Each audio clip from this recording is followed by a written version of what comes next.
રાજ્યભરમાં ચોમાસું સંપૂર્ણ રીતે સક્રિય થઈ ગયું છે. છેલ્લા 24 કલાકમાં ગુજરાતમાં ચોમાસું સક્રિય બન્યું છે. 24 કલાકમાં ગુજરાતના મોટાભાગના વિસ્તારોમાં સાર્વત્રિક વરસાદ નોંધાયો. સૌરાષ્ટ્ર કચ્છના અનેક વિસ્તારમાં મેઘમહેર થઈ છે. તો વાવણીલાયક વરસાદથી ખેડૂતો પણ ખુશખુશાલ બન્યા છે.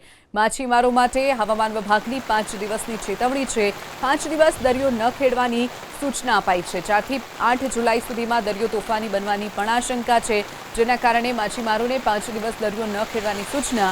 માછીમારોને દરિયામાંથી તાત્કાલિક પરત ફરવા માટે પણ આદેશ કરાયો છે. દરિયા કિનારે ભારે મોજા ઉછળવાની પણ આશંકા છે. હવામાન વિભાગે દરિયા કિનારે હાઈ વેવ એલર્ટ પણ આપ્યું છે. ત્યારે ગુજરાતના દરિયામાં ખૂબ ઊંચા મોજા ઉછળવાની પણ સંભાવના વ્યક્ત કરાઈ છે. દરિયામાં 3.2 થી 3.5 મીટર ઊંચા મોજા ઉછળવાની શક્યતા છે. બીચ અને પ્રવાસી સ્થળો પર લોકોની ન જવા માટેની પણ સૂચના અપાઈ છે. દક્ષિણ ગુજરાતમાં આગામી દિવસોમાં અત્યંત ભારે વરસાદની ચેતવણી અપાઈ છે. તો નર્મદા, સુરત, તાપી અને ડાંગમાં આગામી દિવસોમાં ભારે વરસાદ વરસે તેવી પણ શક્યતા છે. નવસારી અને વલસાડ જિલ્લા માટે પણ રેડ અને ઓરેન્જ એલર્ટ જેવી સ્થિતિ છે. તો આ તરફ ભાવનગર અને અમરેલી જિલ્લામાં આગામી સમયમાં ભારે વરસાદની આગાહી કરાઈ છે. જૂનાગઢ અને ગીર સોમનાથમાં પણ વરસાદનું જોર યથાવત રહેશે. લોકોને બિનજરૂરી બહાર ન નીકળવા માટે પ્રશાસને અપીલ કરી છે. તો ઉત્તર ગુજરાત, દક્ષિણ ગુજરાત અને સૌરાષ્ટ્રમાં વાવાઝોડા જેવો માહોલ જોવા મળશે.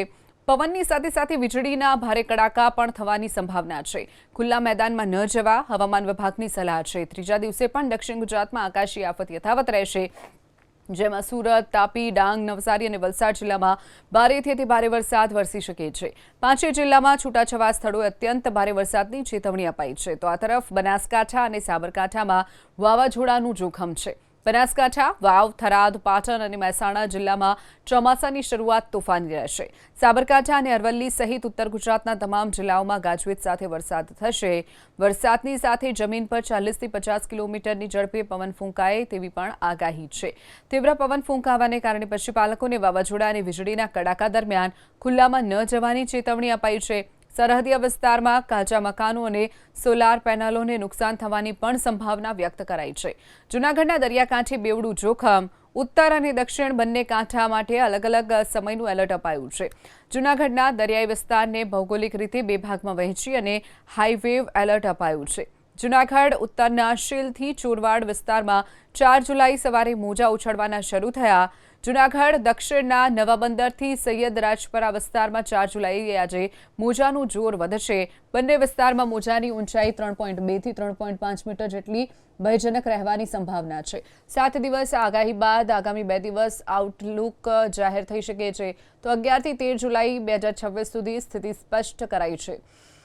આ 2 દિવસો દરમિયાન નો લાર્જ ચેન્જ એટલે કે વાતાવરણમાં કોઈ મોટો ફેરફાર નહીં થાય. ચોમાસાની સક્રિયતા અને વરસાદનું જોર બીજા અઠવાડિયામાં પણ શરૂઆતી તબક્કામાં યથાવત રહેશે. આ લાંબા ગાળાની સ્થિતિ જોતા તંત્રને લાંબા સમયના ડિઝાસ્ટર પ્લાનિંગ માટે સજ્જ થવાના પણ સંકેત આપી દેવાયા છે.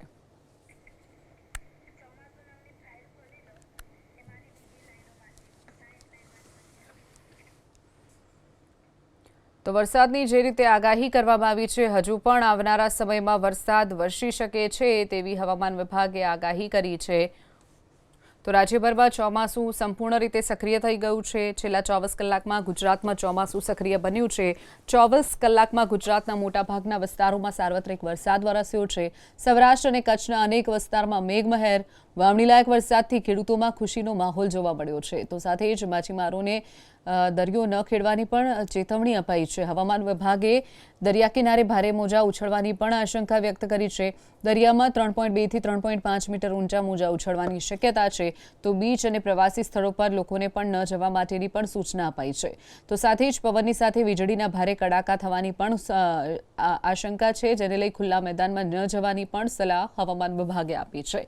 બનાસકાંઠા, સાબરકાંઠામાં વાવાઝોડાનું જોખમ છે. બનાસકાંઠા, વાવ, થરાદ, પાટણ અને મહેસાણા જિલ્લામાં પણ ચોમાસાની શરૂઆત તોફાની રહેશે તેવી પણ આગાહી કરાઈ છે. સાથે જ પશુપાલકોને પણ વાવાઝોડાની ચેતવણી અપાઈ છે.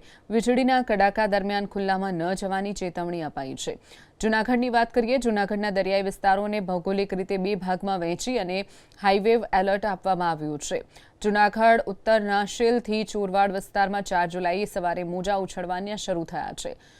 તો જૂનાગઢ દક્ષિણના નવાબંદરથી સૈયદ રાજપરા વિસ્તારમાં 4 જુલાઈ સાંજે મોજાનું જોર વધશે. બંને વિસ્તારોમાં મોજાની ઊંચાઈ 3.2 થી 3.5 મીટર જેટલી છે. ભયજનક રહેવાની પણ સંભાવના છે.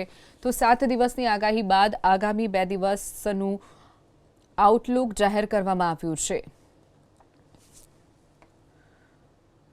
તો બીજી તરફ હવામાન વિભાગે જે આગાહી કરી છે ત્યારે નર્મદા, સુરત, તાપી અને ડાંગ જિલ્લામાં પણ સારો એવો વરસાદ વરસી શકે છે. વીજળીના કડાકા ભડાકા અને ભારે પવન ફૂંકાવાની સાથે વરસાદનું એલર્ટ અપાયું છે, જેના કારણે લોકોને પણ સતર્ક રહેવાની પણ સૂચના આપી દેવામાં આવી છે. તો ડિઝાસ્ટર પ્લાનિંગ માટે સજ્જ થવાના પણ સંકેત અપાયા છે. 2 દિવસો દરમિયાન નો લાર્જ ચેન્જ એટલે કે વાતાવરણમાં કોઈ મોટો ફેરફાર નહીં સર્જાય. ચોમાસાની સક્રિયતા અને વરસાદનું જોર બીજા અઠવાડિયાની શરૂઆતમાં પણ યથાવત રહેશે. લાંબા ગાળાની સ્થિતિને જોતા તંત્રએ લાંબા સમયના ડિઝાસ્ટર પ્લાનિંગ માટે સજ્જ થવાના સંકેત આપ્યા છે. ખુલ્લા સમુદ્રમાં કેન્દ્રીય અરબી સમુદ્રના મોટાભાગના હિસ્સામાં સ્ક્વોલી વિન્ડનું એલર્ટ આપવામાં આવ્યું છે. તો હવામાન વિભાગના વૈશ્વિક નકશા મુજબ અરબી સમુદ્રની મધ્યમાં ભારે હલચલ જોવા મળી છે.